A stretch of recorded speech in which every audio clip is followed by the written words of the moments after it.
रत्न श्री 105 विजयमती माता जी की, जैन धर्म की, जिनवानी माता की जय। प्रमाणादर्थ संसिद्धिस्तदाभासादिपर्या इति वक्षेतयोर्लक्ष्मा सिद्धमल्पम लगीयस। दिखेगा, सब दिखेगा। तो लट जाता है तो फिर ऐसा तो रखना ही पड़ेगा। चलो ठीक, अब निकालिए आप पेज नंबर 29 है हमारे में। तो सूत्र नंबर 11, शब्दानुच्चारणे भी स्वस्यानुभवन अर्थवती हो चुका था कि शब्दाउच्चारण के बिना भी हमें अपने ज्ञान के द्वारा स्व और पर दोनों का बोध होता है। अब आगे बता रहे हैं, शब्दोच्चारण के बिना भी स्वप्रतीति की पुष्टि, उस बात को और अधिक तर्क के द्वारा स्पष्ट कर रहे हैं। को वा तत्प्रतिभासिनम अर्थम अध्यक्षंस इक्षंस तदेव तथा नेक्षेत। प्रतिभासिन मर्थ मध्यक्ष मिक्षंस तदेव तथा नेक्षेत, ऐसे।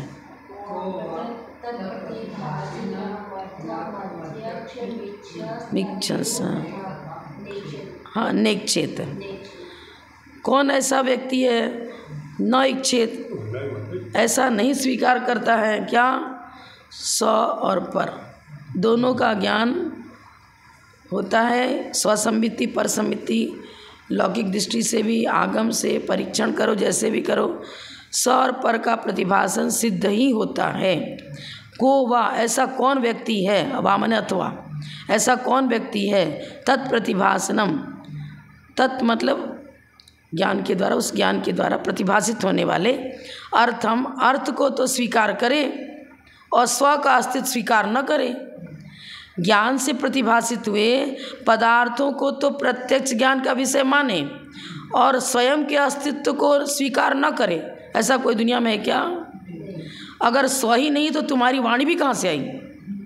आप अपना अस्तित्व पहले स्वीकार करो, उसके बाद आपके द्वारा प्रतिपादित विषय भी स्वीकार होगा। जब कोई व्यक्ति ही नहीं है तो उसकी भाषा, उसकी वर्णा, उसकी देशना भी कहाँ से उत्पन्न होगी? स्वयं ज्ञान, स्व का अस्तित्व, स्व का ज्ञान भी उसी प्रत्यक्ष के द्वारा हमें जानने में आता है, स्वीकार करता। हम स्व को भी जानते हैं, पर को भी जानते हैं। जब ज्ञान दूसरे पदार्थ का प्रत्यक्ष करता है तब अपना भी प्रत्यक्ष करता ही है। यदि अपने को नहीं जानता है तो दूसरे पदार्थ को भी नहीं जान सकता। मुझे पहले ये भान होता है कि मैं द्रव्य संग्रह पढ़ा सकती हूँ, मुझे उसका ज्ञान है, बोध है, गाथा है, मुझे याद है, उसका एक एक शब्द किस प्रकार क्या क्या अर्थ प्रकट कर रहा है, उसकी जानकारी है। पहले स्व का अनुभव मुझे ज्ञात होता है, उसके बाद हम किसी के कहने पर उसकी बात मानते हैं कि हाँ ठीक है, हम आपको द्रव्य संग्रह पढ़ा सकते हैं। स्व का ही अस्तित्व यदि अपना बोध नहीं है, यदि हम स्वयं इंग्लिश नहीं जानते हैं, फिर हमसे कोई कहे मुझे इंग्लिश व्याकरण पढ़ना, आपसे पढ़ा सकते क्या? स्व का तो सबसे पहले अनुभव में आता है। मेरी प्रकृति क्या है, मेरा स्वभाव क्या है, मेरे जीवन में हमने क्या क्या सीखा, क्या क्या सीखना बाकी है। स्व अपनी पूरी हिस्ट्री पहले अपने अनुभव में आती है। एक चित्रकार भी चित्र बनाने जाता है तो सबसे पहले अपने माइंड में, अपने ज्ञान की भूमिका में चित्रित करता है उस विषय को। जो आकार हमें दीवार पर खींचना है, उस आकार को पहले अपने ज्ञान में चिंतन के द्वारा लकीर खींचता है। जब हमको इतना पोर्शन इसमें लेना है, इतना बीच में लेना है, इतना मध्य में लेना है, पहले अपने ज्ञान में वो ये पदार्थ चित्रित होगा, उसके बाद उसकी कलम चलेगी दीवार पर। जानना फिर प्रतिपादन करना होता है। तो किसी ने कहा घट लाओ, तो मुझे सबसे पहले घट का ज्ञान है, तब तो उसके वचनानुसार हम पहुंच जाते हैं, जहाँ घट मौजूद है वहाँ से लेकर आ जाते हैं। ज्ञान ही नहीं तो कहाँ से होगा? घट का ज्ञान है तो घट शब्द सुनने के बाद मुझे उसका कुछ लाभ होगा कि हाँ ये क्या हमसे कहना चाह रहे हैं। ये बता रहे, हाँ आचार्य ये बता रहे हैं, यदा ज्ञानम पर पदार्थ प्रत्यक्षम करोति, जब ज्ञान पर पदार्थ का प्रत्यक्ष करता है, तदा उसी समय स्वस्य प्रतिभासनम अपि तस्य अवश्यम जायते, उस समय उसको स्व का प्रतिभासन भी अवश्य ही होता है। पदार्थ पर पदार्थ को जान रहा है तो आप सोचो ज्ञान शक्ति से ही तो जान रहा है। कोई द्रव्येंद्रियाँ तो जानती नहीं है, भावेंद्रिय के बाद द्रव्येंद्रियाँ किसी भी अपनी अर्थ क्रिया को करने में समर्थ नहीं होंगी। छोटा सा बालक है, बहुत सारे पदार्थ पड़े हुए हैं, उसको तो कुछ मालूम ही नहीं है कि कौन सी खाने की चीज़ है, कौन खेलने की चीज़ है। वो तो फट से उठाता है, सबको मुंह में डालना चालू कर देता है। उसको तो एक ही अभ्यास है, आहार संज्ञा अनादिकाल चलिए वही समझ किसका किस प्रकार इस्तेमाल करना चाहिए उसको बोध है क्या।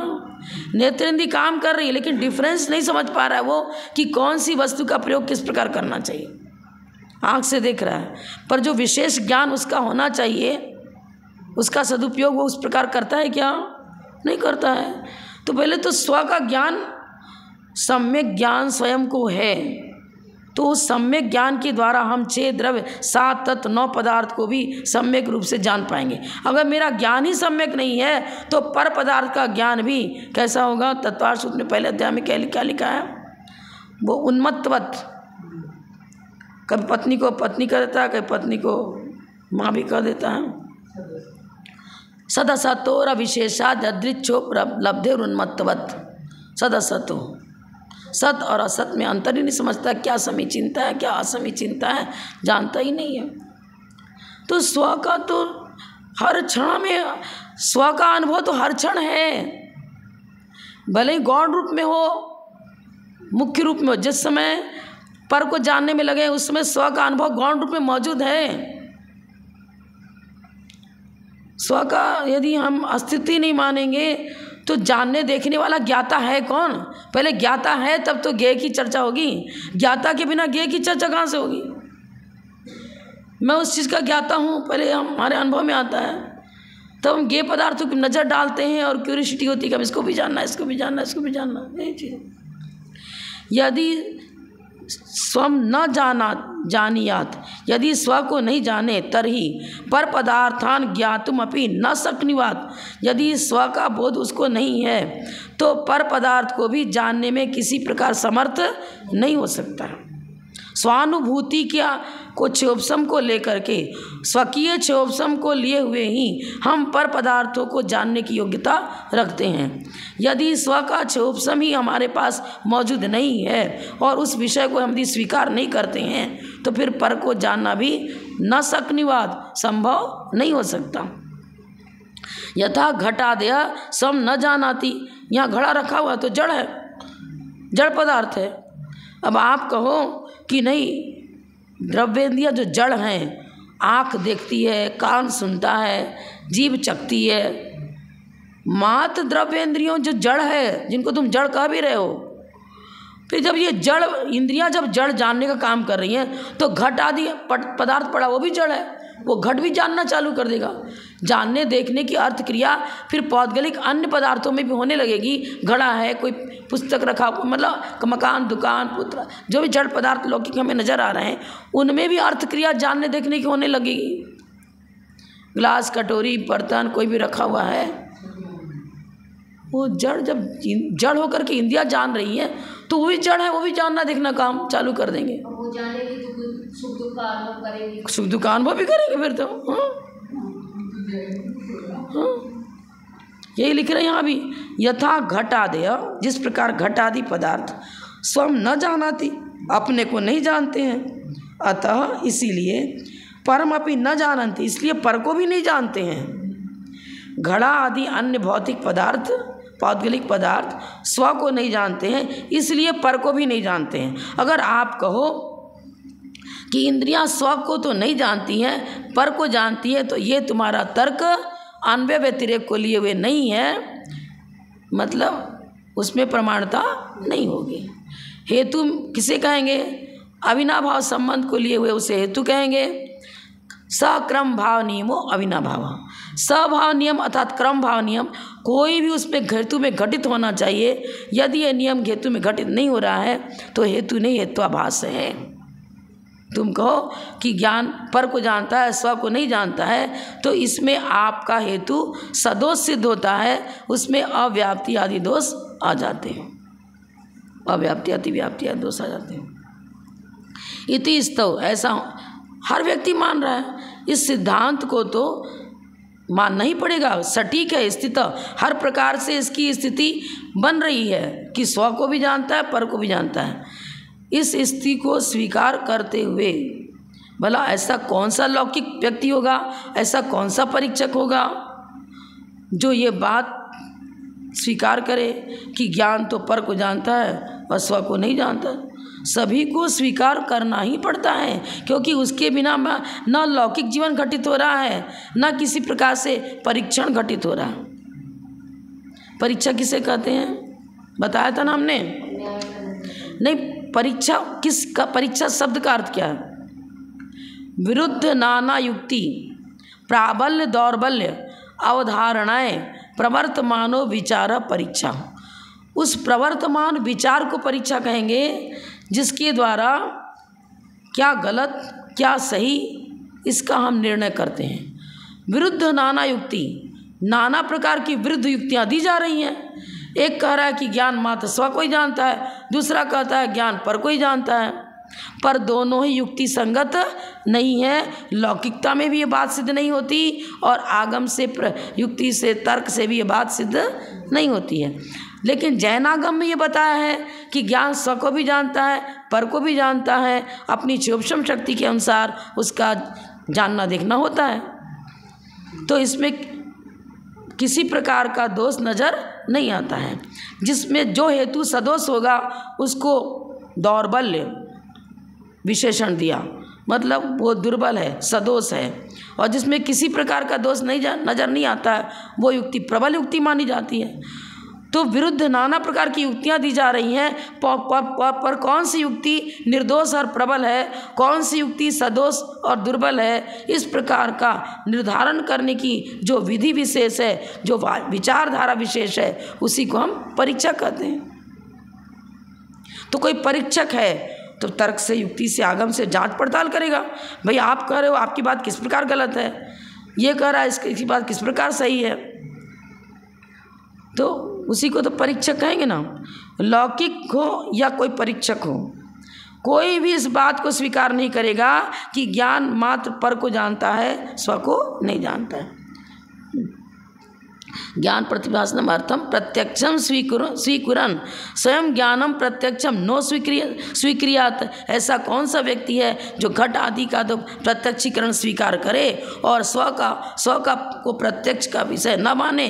सब पहले हम स्व का प्रत्यक्षीकरण करते हैं, बाद में पर का प्रत्यक्षीकरण होता है। स्व की क्षोभम शक्ति जब उद्घाटित होगी तभी तो पर को जान पाएंगे। स्व की क्षोभम शक्ति के बिना मति ज्ञानावरण कर्म का क्षोभम, शुद्ध ज्ञानावरण कर्म का क्षोभम, अवधि ज्ञानावरण, मना परे ज्ञान, केवल ज्ञान क्षय हो गया, क्षयिक हो गया। ये सब ज्ञान की पर्याय हैं। पहले इन ज्ञान की पर्यायों की फिलॉसफी को हम स्वीकार न करें। वहाँ जानना देखना है तो भाई इंद्रियाँ तो डेड बॉडी में ही पड़ी हुई हैं, सेट है, मुर्दा पड़ा हुआ, उसमें भी सारी इंद्रियाँ की रचना तो मौजूद है। फिर जानने देखने का काम क्यों नहीं करता? प्रत्यक्ष से घटित नहीं हो रहा।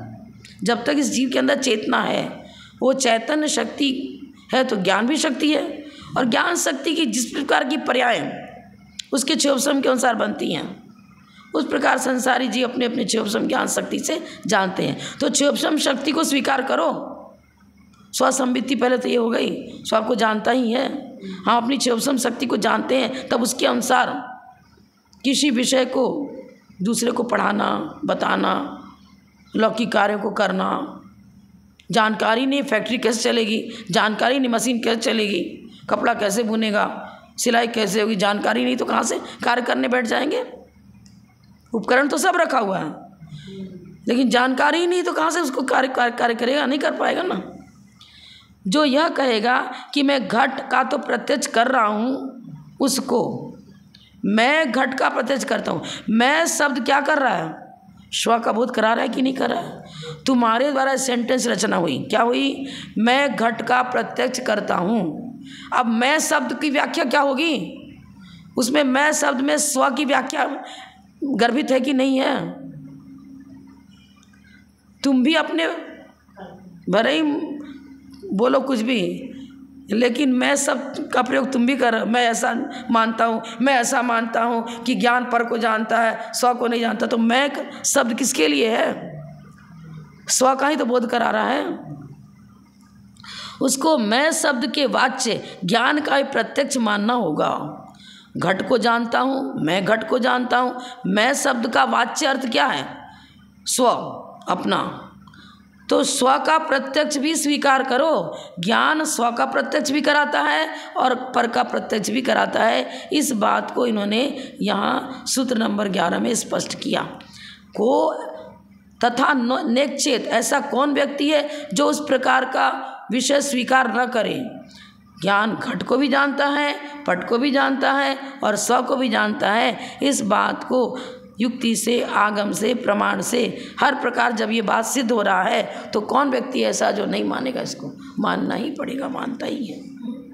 उदाहरण भी दे रहे हैं उसके लिए और पुष्टिकरण के लिए। प्रदीपवत, तत्वार्थ सूत्र में भी आता है।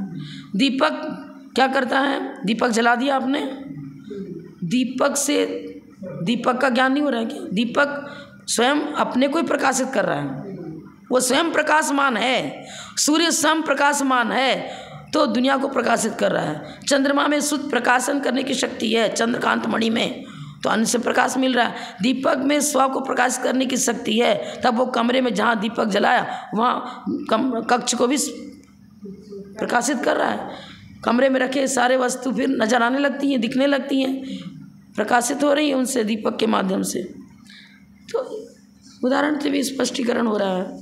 अब ये तो क्या, एकांत मत जितने चले हैं सब हठग्राह्यता के कारण से चले हैं। वो अंदर में सब कुछ जान रहे कैसा है, लेकिन मैं एक नवीन सिद्धांत अपना रखूं, बस ये बात है।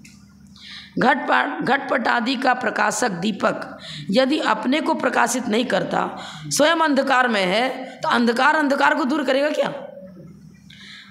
स्वयं अपने को प्रकाशित नहीं करता तो उसके प्रकाशन के लिए किसी दूसरे दीपक की आवश्यकता होती। फिर वो दीपक भी यदि स्व को प्रकाशित नहीं करता है तो किसी तीसरे दीपक की आवश्यकता होती। पर ऐसा देखा नहीं जाता है। दीपक स्वयं प्रकाशमान नजर आ रहा है और अन्य को भी प्रकाशित करता है। दीपक को प्रकाशित करने के लिए किसी दूसरे दीपक की आवश्यकता नहीं होती, वो तो स्वयं प्रकाशमान है। सूर्यकांत मणि स्वयं प्रकाशमान है, तो सूर्योदय होते ही अंधकार मिट जाता है, उजाला हो जाता है। क्योंकि सर्वत्र दृष्ट पदार्थों से ही अदृष्ट पदार्थों की कल्पना की जाती है। दृष्ट पदार्थों से, दृष्ट दीपक स्वयं प्रकाश में देखने में आ रहा है, ये ट्यूबलाइट स्वयं प्रकाश में देखने में आ रही है, तब तो इसके द्वारा पूरे कमरे में भी प्रकाश हुआ। प्रत्यक्ष में ये देखा जा रहा है कि जो प्रकाशमान होता है उसी की किरणों से कक्ष में भी प्रकाश फैलता है, देखने में ही आ रहा है।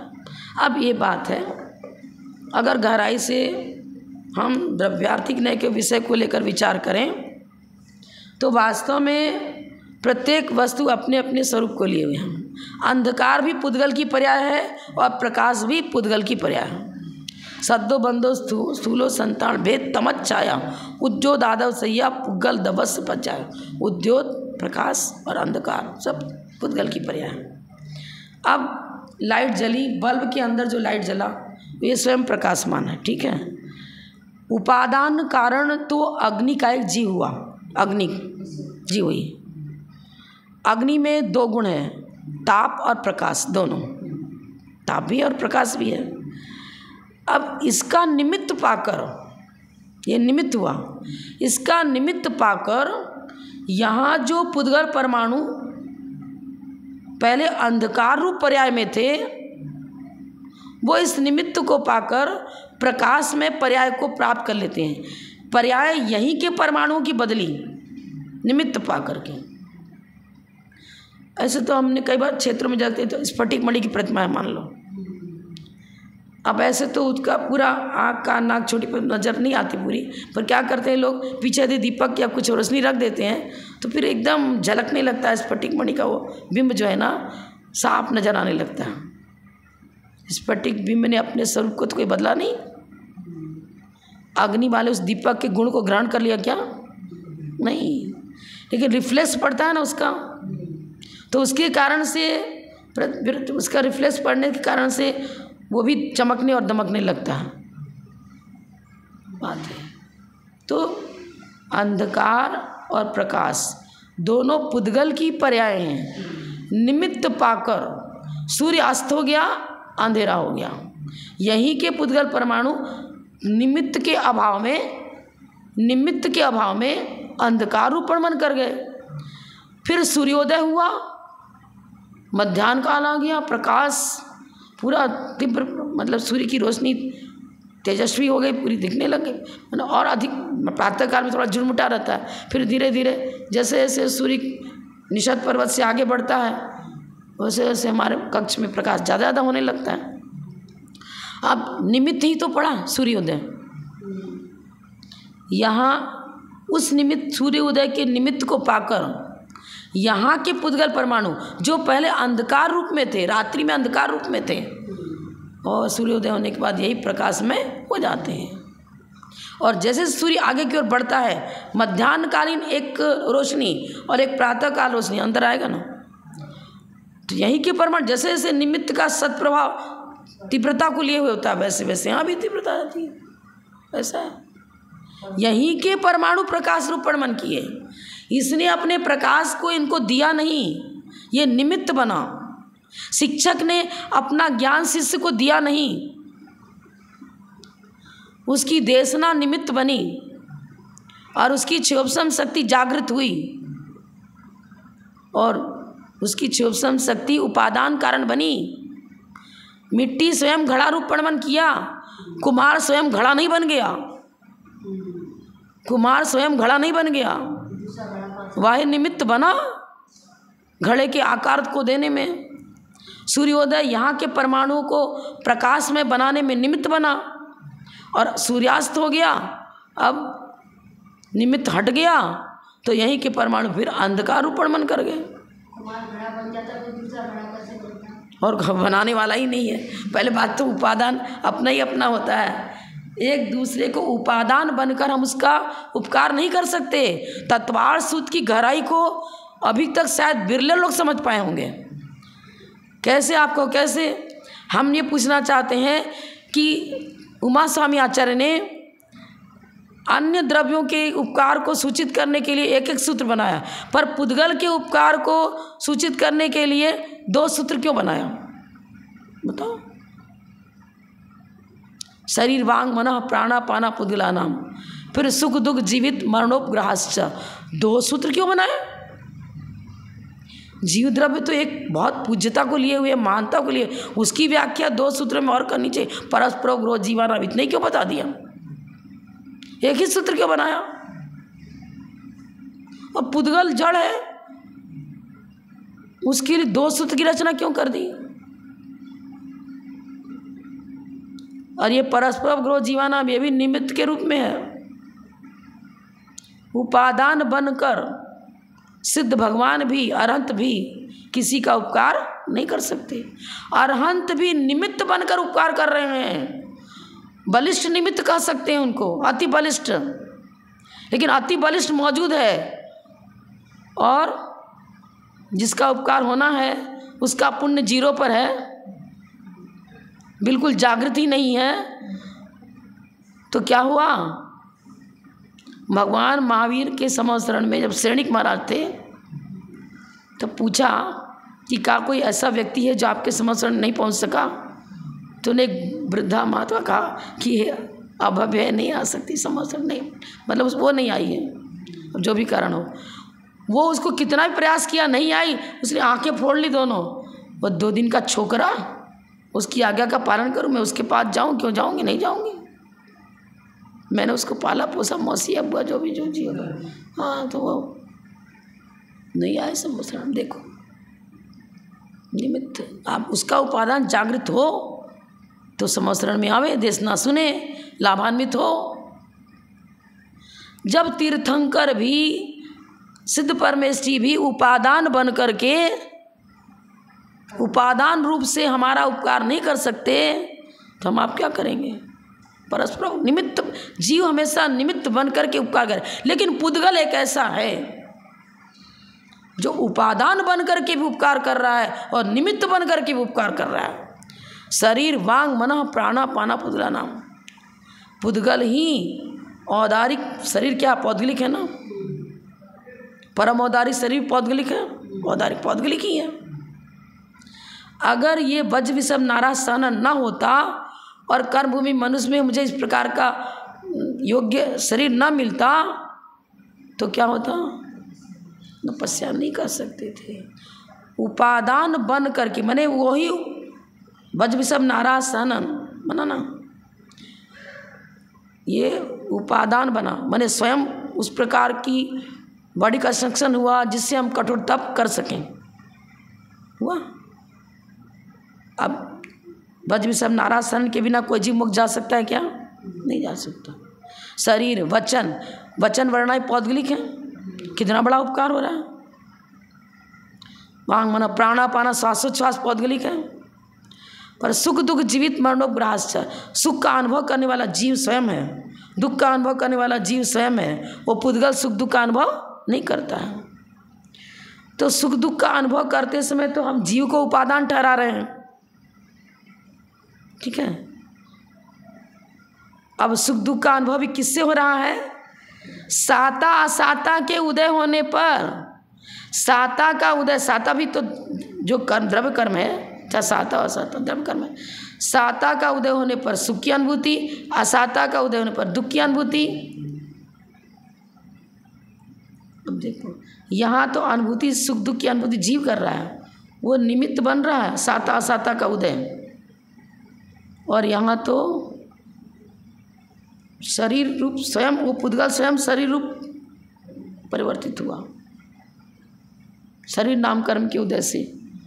और वो भी उच्च गोत आदि सभी ले लो, अनेक कारण, मतलब सब तो पौद्गलिक है। द्रव्य कर्म, शुभ नाम कर्म, शुभ आदि ज्ञानावरण कर्म का विशेष क्षयोपशम, ज्ञानावरण कर्म का क्षय हुआ। तो सब कैसे हुआ? कठोर तप किया उस प्रकार का। योग्यता आदि ना हो तो योग्यता के अभाव में नहीं हो सकता था, पर उस योग्यता किससे हुई? वज्र विषम नाराज सहन की प्राप्ति हुई और उस प्रकार का हमें शरीर भी मिला योग्य। तो तीर्थंकर को जन्म से ही क्या होता है, शरीर से पसीना नहीं आते, मलमूत्र नहीं होता, और कई प्रकार के 10 से जन्म से ही बताए हैं। तो अधिश्य क्या हुआ? जन्म से 10 से शरीर की तो चर्चा हो रही है। और शरीर कैसा है? पौद्गलिक है, उपादान।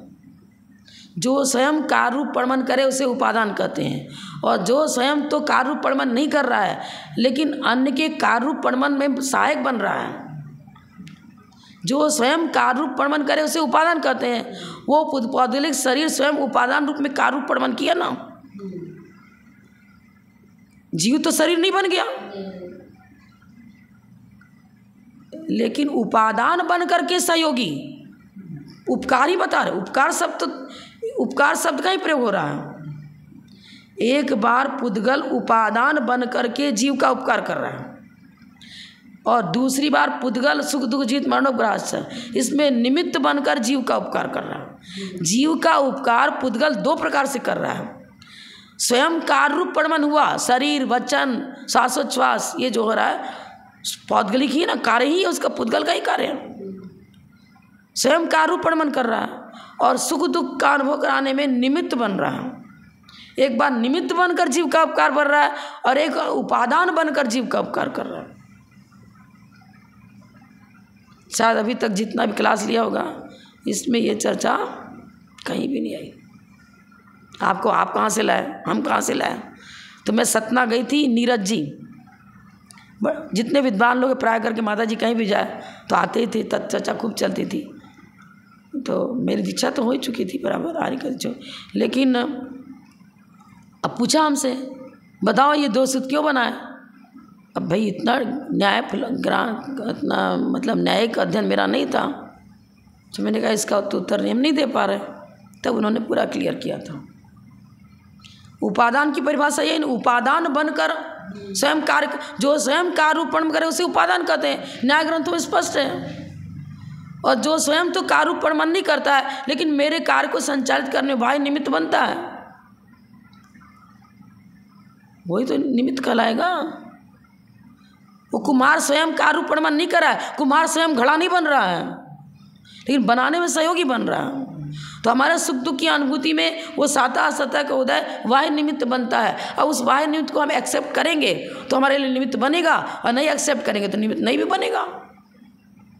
लेकिन ये तो उपादान बनकर, यदि वज्र सब नारायण न होता तो जीव कितनी भी तपस्या करता चपक श्रेणी नहीं चढ़ सकता।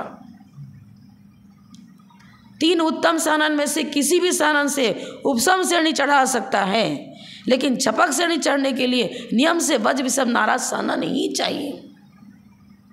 कर्म भूमि मनुष्य ही चाहिए। चतुर्थ काल मतलब, चतुर्थ काल का मतलब अवसर्पणी की अपेक्षा चतुर्थ काल दुखमा सुखमा। पहला तो उत्तम भोग भूमि में सुखमा सुखमा, मध्यम भोग में सुखमा, जघन्य भोग भूमि में सुखमा दुखमा, फिर चतुर्थ काल में आ गया दुखमा सुखमा काल। हाँ, तो ये सारे जो निमित्त हैं सब अनेक कारणों को मिलकर के कार्य होता है। कुछ तो उपादान रूप बन करके हमारे मोक्ष मार्ग में सहयोगी बन रहे हैं, और कुछ निमित्त बन करके हमारे मोक्ष मार्ग में सहयोगी बन रहे हैं। अंतरंग बहिरंग दोनों निमित्त चाहिए। तो वो भी पुण्य पाप आपको कैसे बना, हमने ऐसा 7 से पुण्य अर्जन किया जो वज्र विषम नाराज सानन का की प्राप्ति हुई। लेकिन जीव तो स्वयं सानन रूप परमन किया नहीं, वो पुद्गल ही तो हड्डियों की मजबूती को सानन कहते हैं। अरे हनुमान नीचे गिर गया विमान से, हनुमान गिर गया मतलब बालक हनुमान गिर गया। और अंजनगिरी हम लोग गए थे वहाँ, तो नीचे चट्टान भी दिखाई थी, उसकी बालक के चोट से वो बड़ी चट्टान टुकड़े टुकड़े हो गई, और उसकी चोट भी नहीं लगा उसको। तो ले पार्श्वनाथ भगवान जब तपस्या कर रहे थे, वो कमठ उन पर बड़े बड़े चट्टाने, अभी बिजौलिया जाके देख के आए, वो चट्टाने दिखाते वहाँ पड़ी हुई, इतनी बड़ी बड़ी विशाल चट्टाने पटकी गई माथे पर, कुछ नहीं। ठीक है, उनका उपयोग अपने में कमांड था, वेदना का अनुभव भी नहीं किया, लेकिन हड्डियां क्यों नहीं टूटी? वज्र वज्र वज्र से ही वज्र को काटा जा सकता है, हीरे से हीरे को काटा जाता है, अन्य से किसी करौत से हीरा नहीं कट सकता। वो पत्थर से वज्र में हड्डियां नहीं टूट सकती। ये चीज ठीक है, जीव का ही अपना ही स्वयं के ऊपर पुण्य का उदय रहा, उसने पुण्यार्जन किया, इस प्रकार का तप किया जो चरम शरीर बना अपनी तपस्या के बल से ही। लेकिन जो पुद्गल है वो जीव का उपकार करने में निमित्त बन रहा है, लेकिन निमित्त बनते हुए एक उपादान बनकर निमित्त बनना, स्वयं कार्य रूप परमन कर रहा है, शरीर वचन श्वासोच्छ्वास रूप परमन कर रहा है। और एक सुख दुख के भाई, अब तो हमारा उपयोग यदि वैराग्य में है, मतलब हमारा ज्ञान यदि वही तत्व चिंतन में लगे हुए हैं, तो सिर दुख रहा है, पेट दुख रहा है, कोई प्रकार परिश्रम उपसर्ग आदि आ गए तो भी वो व्यथित नहीं होता है, क्योंकि अपने में, पर वो साता असाता अपना कार्य दुख को उत्पन्न करने में कारण बन रहा है। अब उस कारण को हम एक्सेप्ट करेंगे तो व्यथित होंगे, नहीं एक्सेप्ट करेंगे तो व्यथित नहीं होंगे, बात अलग है। लेकिन बाह्य निमित्त बन रहा है ना, बाह्य निमित्त दोनों ही, लेकिन एक तो उपादान बन करके कारण बन रहा है, और एक सहायक बाह्य सहयोग के रूप में बन रहा है। बहुत बड़ी बात है, समझ नहीं होगी है।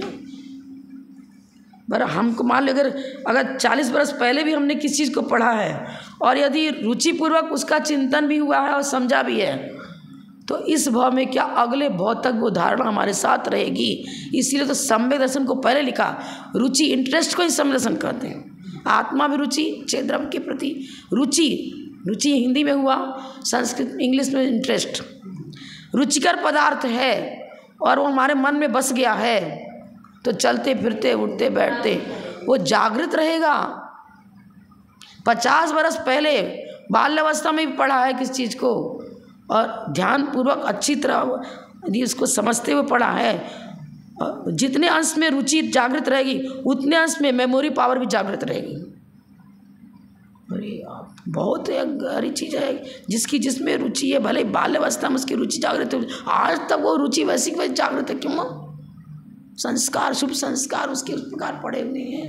मरते मरते दम तक बचपन से, गर्भ से उसको शिक्षा मिली है। अकलंक देव स्वामी को देख लो, कितना प्रयास किया मारने का। बाद में जब परीक्षा ली तो कांसे के बर्तन ऊपर से पटके कि देखिए अब ये बोलता कि आपने इष्ट देव का स्मरण, इस नींद में तो अपना इष्ट देव ही याद आएंगे, वही बोलेगा। अब अन्य लोगों ने तो बोल दिया बौद्ध शरणम बौद्धम शरणम पढ़, बौद्ध शरणम पवज्जामि, और इन्होंने अरहंत शरणम पवज्जामि। ऐसा कुछ है ना, पकड़ में आ गया कि जैन धर्मावलंबी है। संस्कार, भव के संस्कार रहते एक दिन, वो संस्कार ही तो धारणा है। और है क्या धारणा? संस्कार वही धारणा है। हाँ, उधर मन उसका उधर दौड़ेगा पक्का, मिलो या ना मिलो, मन उधर दौड़ेगा। जिसको धर्म से धर्मानुराग है वो घर का 100 काम छोड़ करके प्रवचन सुनने पहुंच जाएगा, मंदिर पहुंच जाएगा, कमचेगा। और नहीं रुचि है तो 10 अभी तो मेरे को टाइम नहीं है, ऐसा है वैसा है वैसा। रुचि बहुत गहरी रुचि है। मैं जब कहाँ शायद स्कूल में तो पढ़ती थी, 11वीं कक्षा में होगी ज़्यादा से ज़्यादा, मैं 10वीं 11वीं कक्षा में होगी। 10 धर्म पर प्रवचन होता था। अब होमवर्क भी करना, सब कुछ करना, फिर ट्यूशन भी करती, सब पढ़ाना दूसरे को, सब कर। और रात को 9:30 बजे तो प्रवचन चालू हुआ नेमीचंद ज्योतिषाचार्य का, शांतिनाथ के मंदिर में। आराम की बात बता रही हूँ, अपने दीक्षा के पहले की बात बता रही हूँ। 9:30 से 10:30 तक प्रवचन हुआ 10 धर्म के ऊपर। अब 10:30 के बाद मैंने बिल्कुल एकाग्रतापूर्वक प्रवचन सुना। अब टोटल पूरा भूमिका से लेकर लास्ट तक, भले 12 बज जाओ, 12:30 बज जाओ, पूरा वैसा का वैसा मैं लिख जाती थी पूरा घर आकर के। अब क्या हुआ, वो सारे भूमिका मुझे जैन फिलॉसफी दे रही है ना, रुचिपूर्वक सुना तब तो लिख पाई। एक बच्चा टीवी देखता है या कोई पिक्चर देख रहा है, पूरी स्टोरी, कौन सा एक्टर था, कौन सी एक्ट्रेस थी, किस समय कौन सा गाना हुआ, किस समय क्या हाव भाव दिखाया गया, पूरा बता जाता है नाटक। रुचि है। फिर प्रवचन क्यों बोल, रुचिपूर्वक सुन रहे तो मुझे याद रहा। अब क्या हुआ, जब उसके बाद संग में आ गई, रात में तुमको प्रवचन करना। अरे मैंने तो कोई प्रवचन किया ही नहीं, क्या करूं। लेकिन वो ललितपुर में पहुंची, पूरा बहुत बड़ा हॉल, जैसे अभी यहाँ विद्यासागर भवन बना रखा है, इतना वो ललितपुर में बहुत बड़ा फ्लॉट था। और 10 लक्षण पढ़ूंगा, मेरे को कह दिया रात में। अब रात में कौन बोले, माता जी तो सब आ रही का है, वो बोलने वाली नहीं।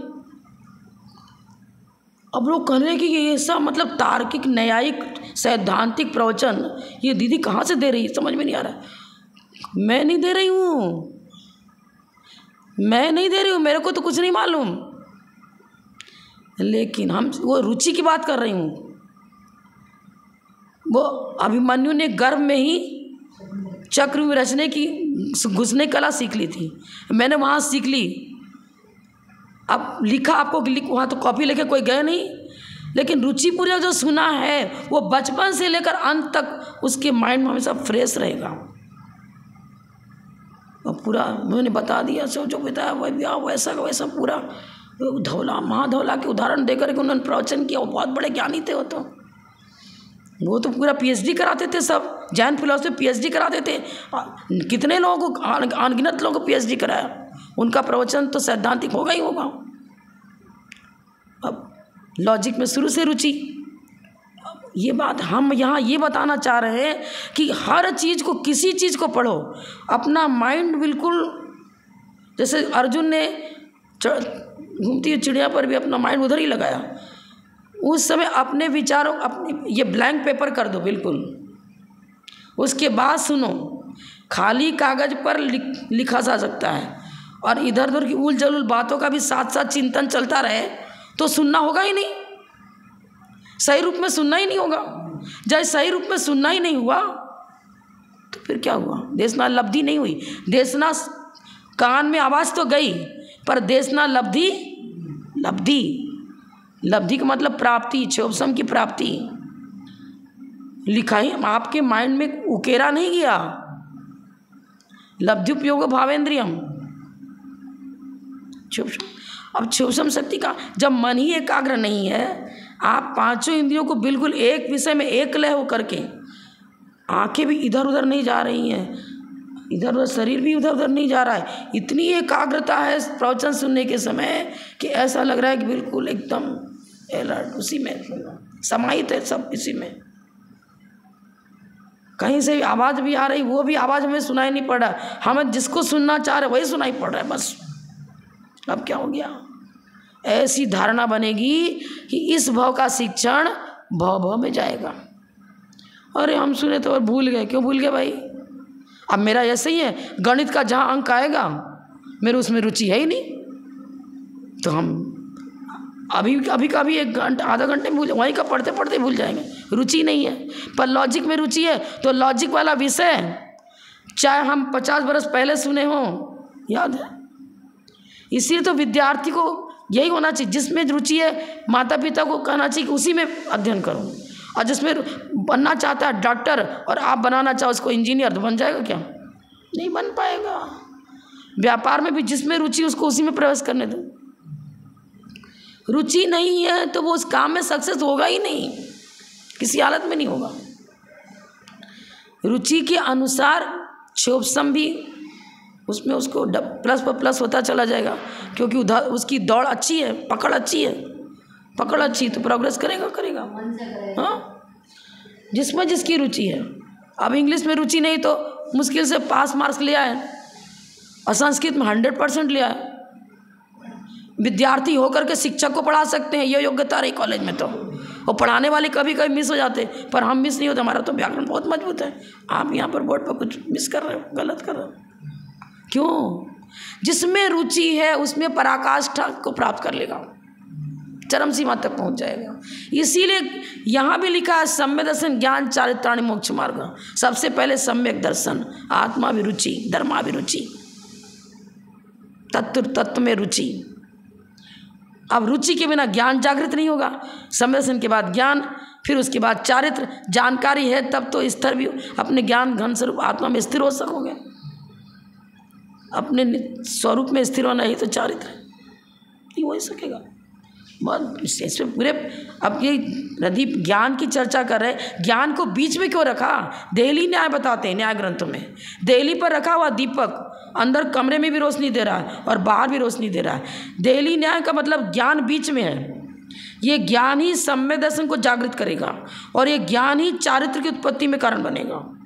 उपयोगो जीव लक्षणम, चारित्रम जीव लक्षणम नहीं लिखा, सम्यक दर्शनम जीव लक्षणम नहीं लिखा। हमारे ज्ञानोपयोग जीव का चैतन्य की ये तीनों पर्याय हैं। जीव का लक्षण चेतना, चैतन्यान विधायी परिणामों उपयोग, चैतन्यान विधायी, चैतन्य के साथ साथ रहने वाला, अनविधायी साथ साथ रहने वाला, चैतन्यान विधायी परिणामों उपयोग। चैतन्य की 3 पर्याय हो गई।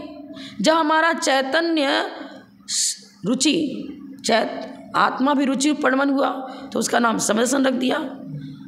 तत्व को जानने में परिणमन कर रहा, परिणमन माने पर्याय। चैतन्य की 3 पर्याय हैं ये।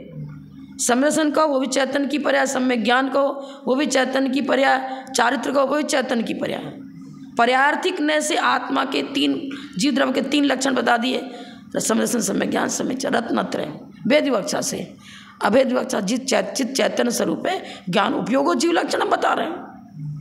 लक्षण किससे कहेंगे? मिली हुई अनेक वस्तु में से किसी एक को जो अलग कर दे, उस ऐसे हेतु विशेष को लक्षण कहते हैं। तो चारित्र को जीव का लक्षण क्यों नहीं बताया? सम्यक दर्शन को जीव का लक्षण क्यों नहीं बताया? देहली न्याय बीच में ज्ञान है। वो ज्ञानोपयोग ही हमारा जब किसी वस्तु में रुचिकर मतलब रुचि रूप परिणमन करता है, रुचि जागृत होती है हमारे ज्ञान की, इसको पढ़ना है, इसको करना है, तो वो सम्यक दर्शन बन गया। माने हमारा ज्ञानोपयोग ही रत्नत्रय जो परिणति है वो उपयोग जीव लक्षणम उपयोग की परिणति है। देहली ने बताया ज्ञान बीच में है, वही सम्यक दर्शन को जागृत करेगा। वो ज्ञान ही चारित्र को उत्पन्न करेगा। वो देहली पर रखा हुआ दीपक ही अंत कक्ष को प्रकाशित कर रहा है और बाहर भी प्रकाश कर रहा है। साथ से पहले क्या बताया? संगी पंचेंद्रिय होना जरूरी है। क्यों? पांचों इंद्रियां और ज्ञान योग्यता आएगी जब तो समझन प्राप्त करेगा।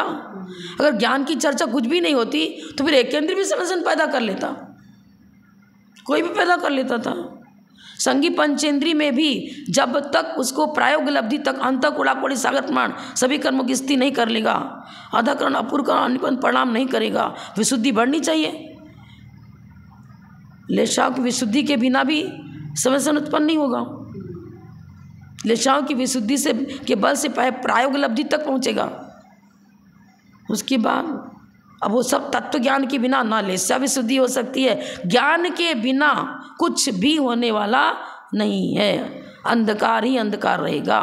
इसलिए प्रदीपवत लिखा, दीपक, वो दीपक ही पूरी रोशनी देता है। ये ज्ञान ही हमें सम्यक दर्शन की ओर अग्रसर करता है, ये ज्ञान ही हमें सम्यक चारित्र की ओर अग्रसर करता है, ये ज्ञान ही हमें स्व का ज्ञान कराता है, पर का ज्ञान कराता है। 6 द्रव्य 7 तत्व 9 पदार्थ, उधलोक अधोलोक मध्यलोक, सिद्ध कौन है अनंत कौन है, सारी जानकारी ज्ञान करा रहा है। और उस ज्ञान के अनुसार ही जिनेंद्र भगवान के प्रति मेरी आस्था जागृत होती है। पहले जानते हैं जिनेंद्र कौन है, तब तो उनके प्रति आस्था जागृत होती है। तो ज्ञान ने तो आस्था को प्रकट किया, और ज्ञान नहीं तो वैराग्य की ओर ले गया, ज्ञान ही तो वैराग्य की ओर ले गया, सब कुछ ज्ञान। ये प्रदीप पद तो बहुत बड़ा उदाहरण दे दिया, इसमें तो पूरी लॉजिक छिपी हुई है। इसको तो पूरे चातुर्मास में खाली प्रदीप पद की व्याख्या करते रहे तो पूरी नहीं होगी। ये तो जब बोले परम पूज्य ठमगढ़ निहारिका रत्न श्री स्वामी जयंती माता जी की जय। जय।